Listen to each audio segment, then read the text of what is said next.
Welcome in the Browns Report, everybody. I'm your host, Joey O'Donohue. Major Browns news to get to on today's show. Coming up, they make a quarterback change. I'm going to tell you how this affects the Browns offense and the quarterback room going forward. Stefanski talked about both Dillon Gabriel and Shedeur Sanders, what he thinks, what he had to say about this change. You're not going to want to miss Coach's comments. Also, we have major Browns injury news, including an injury to Myles Garrett. You're not going to want to miss this. And finally, Cleveland making some roster moves. They signed a couple wide receivers to their active roster and a flurry of other moves you're not going to want to miss if you care about the Browns 53 going into game day. But first, folks, we are near another milestone on the Browns Report. We are so close to 53,000 subscribers. Can we hit that today? We're only 234 subs away. Hit that subscribe button, and it's free. A lot of people don't realize it's free to hit the subscribe button, and you get daily Browns content, daily Browns shows, short-form content, long-form lives, whatever you want. It's free. It comes your way. All you got to do is tap that button. Let's get into the big news that was officially confirmed today by Ian Rappaport. The Browns Report was on this yesterday, by the way. We put out a video saying Dillon Gabriel was going to start. Now the whole world is figuring it out this morning.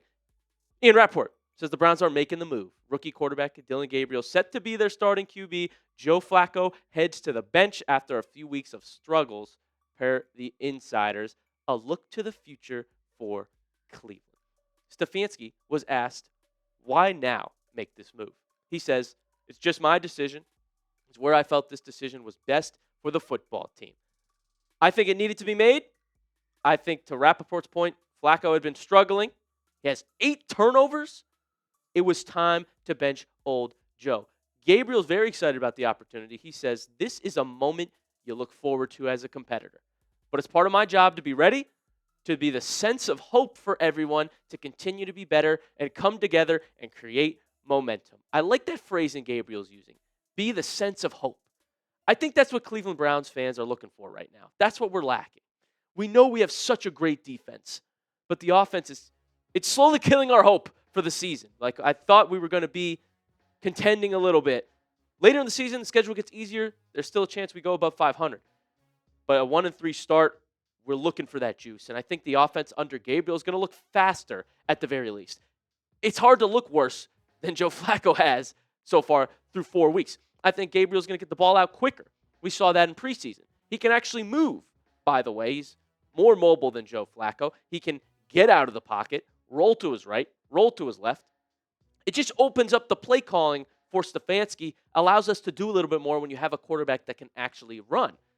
Here's what Kevin Stefanski had to say on naming Dillon Gabriel the starter. From the second he's been here, he's been working very hard, very intelligent young man. He's done a nice job throughout practice and this whole season. He's been learning how to get yourself ready and understand the rhythm of an NFL week and what that looks like as a backup. Obviously now, we feel like he's ready to go in as the starter. Another thing Stefanski confirmed for everybody was that Gabriel has gotten reps with the ones. This is something Shedeur has not been given, but Gabriel at least has some practice with the starters. Feels like that's why Stefanski is ready to name him as the starter. They feel a little bit more comfortable in what they've seen from him in practice. This will be the 12th starting quarterback under head coach Kevin Stefanski, though. And you already know you're going to see that graphic on CBS that the Browns have had now 41 different starting quarterbacks since 1999, an absurd number. But this is why Stefanski gets a lot of backlash. I mean, at some point, he's been here nearly 6 years, 12 different starting quarterbacks. You're going to start to look at the coaching if these 2 rookies don't work out this year. Now, the next big story that everyone is tapping into is, okay, we know by now that Dillon Gabriel is the starting quarterback. So who's the backup? Well, Stefanski told us today that, yeah, Joe is the backup. Joe Flacco, that is. My focus is on this game. Joe's the backup. He was asked several times if Shedeur would be the backup quarterback, and he continuously gave answers such as this. My response to it is this better just be for week 5. That's the only way I won't freak out about it, because I could see this is a brand new change. All the reps so far in practice have been Flacco and Gabriel, mostly Flacco with the ones, somewhat Gabriel. So perhaps they don't think Shedeur is ready to come into the game if something were to happen to Gabriel. Next week, though, there's no excuse for him not to move up to number 2. We've seen enough from Flacco this year. That's it. He's been benched. And he won't be here next year. There's no point in playing him if he's not giving us a good chance to win. And he's not a quarterback of the future for the Browns, which is obvious to anyone because he's 40 years old. It's imperative that we see both rookie quarterbacks play this year before the NFL draft. Okay, you like Gabriel better, Cleveland? He's starting. Shedeur is a rookie quarterback you drafted 2 rounds later. Are you just expecting him to sit on the bench and never play? How is he still the emergency third?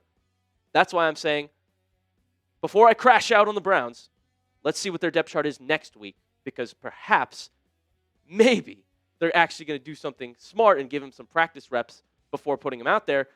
Otherwise, I'll be pissed off if Flacco's the number 2 for no reason. But this is Shedeur Sanders' chance. There's been video surfacing of him working out on his off days. He's practicing at a local high school near Cleveland, throwing the ball around, running drills by himself on his off days. He's working hard. This is his chance to take the opportunity, to earn that opportunity, show that he should be ready to play. He should be the backup. Should Gabriel play poorly or, God forbid, get injured, there's no reason why he should be third and Flacco should be second. We already saw Flacco doesn't work. You're telling me if Gabriel doesn't work, we're going to go back to a guy that doesn't work? Make that make sense. I expect Shedeur moves up the depth chart very soon. This is his opportunity now that Flacco's out of there. It's a battle between the rookies. That's what it should be. What do you guys think? In the comments. Tell me right now, should Shedeur Sanders be the number 2? Or do you think it should be Flacco still, which is what it is right now? Type Y for yes if you think Shedeur should be the backup. Type N for no if you don't think Sanders should be number 2 right now. Coming up next on the show, we've got lots of Browns injury news to talk to you guys about and a couple roster moves that you would be interested to know. But first, this episode is brought to you by PrizePicks. You and I make decisions every day, but on PrizePicks, being right can get you paid. Don't miss any of the excitement this season on PrizePicks, where it's good to be right. Honestly, I'm so hyped that football is back every single Sunday. All is right with the world. Cleveland Browns football is back on our TVs, folks. And I'm big into daily fantasy with PrizePicks. I'm obsessed with it because it makes all the games more entertaining. And before the Browns play, I lock in on all my players in my lineup and their player projections. PrizePicks is simple to play. Just pick more or less on 2 to 6 player stat projections. If you get your picks right, you could cash in. And PrizePicks invented the flex play, which means you could still cash out if your lineup isn't perfect. You can double your money even if one of your picks doesn't hit. That's why I'm going with the flex play this week, because I just need 2 of my picks to be correct, which is why I've got Isaiah Bond more than half a touchdown and Quinshon Judkins more than half a touchdown. If Cleveland's going to score, it'll be one of them. And then finally, Aiden Hutchinson more than 0.75 sacks, so he just needs 1 sack, and I'll be making money, folks. You can too if you download the app today and use code CLNS to get $50 in lineups after you play your first $5 lineup. That's code CLNS to get $50 in lineups after you play your first $5 lineup. PrizePicks. It's good to be right. Okay, major injury update for the Browns. I don't think it'll end up being major, but it's a major player. Myles Garrett missed practice on Wednesday due to an ankle injury. We've seen it before where Garrett has missed practice due to some minor injuries. He usually ramps up and he's good to go. He's one of the toughest players in the league. But Kevin Stefanski did call him day-to-day in his press conference. When asked about Garrett's injury, he literally just said, I'd label him as day-to-day, which may be cause for concern. I'm not worried about it, though. It's Wednesday. We've seen him miss some practices before and then play through whatever.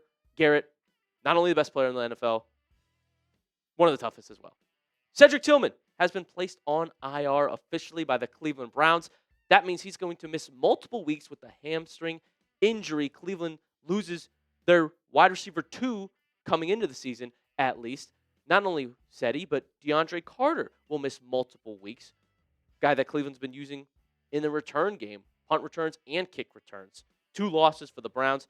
Stefanski confirmed they will miss, quote-unquote, weeks. And what does that do to Cleveland's wide receiver room? Well, makes it a lot thinner. Now it's just Judy as the 1. Thrash and Bond, your 2 and 3. Isaiah Bond will probably be wide receiver 2 here. Thrash really hasn't done much. But you see Larvidan now part of the roster, and Malachi Corley. We'll get into those two names on our depth chart. But what I think this does is it's going to lead to a breakout season for Isaiah Bond. He had a great performance last week against the Lions. He made an athletic diving catch in the air. He showed his speed. I believe he was Cleveland's leading receiver on the day as well. This is the perfect opportunity for Isaiah Bond to show what he can do and be Cleveland's bona fide wide receiver 2. Super glad Cleveland was able to sign him in the offseason. He went undrafted due to some legal concerns, but he was going to be at least a third-round pick, maybe second or late first, you could argue. Bond's got the talent. He's got the speed. Cleveland got a steal. We're going to see him break out this season. Now, what has Cleveland done to help out the wide receiver injuries? Well, the Browns announced that they have signed Malachi Corley and Gage Larvidan to the active roster. And as I told you, Cedric Tillman is on IR. This is good for the Browns. I'm super excited about Gage Larvidan specifically. If you guys have been here watching me from the preseason, I loved the camp and preseason that Larvidan put together. He works hard. He's got a good heart. He's versatile. He was used in the return game as well. He'll probably be a replacement for DeAndre Carter, and Caden Davis will probably help with that as well. I'm excited for him. He had such a good preseason. I want to see him get out there in regular season action. Malachi Corley will be a very interesting and fun one to watch. Keep your eyes on the former Jets wide receiver, folks. I think he's got talent to him. He certainly does. But he also has had some attitude issues we're going to get into. It's going to be fun to watch. Look at some of his college numbers. 2,070 yards after catch in his last 3 seasons. That's ranked first in that a span that long in FBS. He was nicknamed the Yak King for his yards after catch ability. 77 forced mixed tackles. That ranked second in FBS. He was also drawing Deebo Samuel comparisons out of Western Kentucky. Perhaps he gets used in the run game a little bit, some end arounds, whatever you can do. I like a receiver that's versatile, strong, physical, just like Malachi Corley is. So there's no question about potential talent-wise for Corley, especially his yards after catch ability, which Cleveland is going to need. If you put a guy like rookie Dillon Gabriel in, some easy throws, check downs, slants, we need receivers that can do the rest. But you may remember this touchdown, or not touchdown, from last year, a Jets-Texans game. Malachi Corley crossing the goal line, and he drops the football before he gets over. This was a clear touchdown, ruled no touchdown, because Corley doing the old Deshaun Jackson boneheaded play here. So that's my only concern, is a little bit of attitude stories with Corley. Not only that, but when he was a rookie in New York, he asked Davante Adams to pay him over $100,000 for the number 17. Adams, star wide receiver, the veteran comes in and says, hey, can I keep my number 17? And Corley's like, you got to pay me for it. Corley, you're a rookie. I mean, is the one concern about him is the attitude, the crash outs. We'll have to see if that develops onto the field or not. But it at least provides some depth for Cleveland in that room. He has potential, like I said, as a guy who excels in yards after catch specifically. So get ready. Keep your eyes on Corley. See how much he's utilized in the game on Sunday. Some other news. Cleveland finally waived Cameron Mitchell. They had been listing him as a healthy scratch for weeks simply because he's bad. What I saw against the Ravens, Cameron Mitchell consistently got burnt, and I think Cleveland saw that in the film as well. We saw it here. We've been on this. Finally, Mitchell gets waived. Cleveland going to have to call up some other corners. They added another one to their practice squad. Let's see who they end up going with on Sunday. But this is why it's imperative that Denzel Ward stays healthy, and Greg Newsome for that matter. Folks, if you made it to this point in the video, you're a real one. You just got all Cleveland Browns news and updates that you needed for Wednesday. We thank you so much for being a part of the show. Keep tuning in. We'll keep covering you with all things Cleveland Browns. Subscribe, join the party, and we'll see you next time.